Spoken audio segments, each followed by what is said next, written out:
Welcome to channel. Here you will learn about the most interesting fact. To make a Minecraft mod, you need to have some programming experience and be familiar with Java programming language. Here are the general steps to make a Minecraft mod.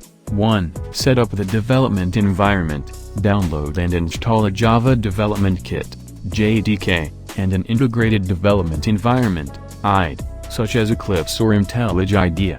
2. Download and install Minecraft Forge. Minecraft Forge is a platform that allows you to create mods for Minecraft. Download the appropriate version of Forge and follow the installation instructions. 3. Create a new Forge project. Use your IDE to create a new Forge project, and select the version of Minecraft that you want to create the mod for.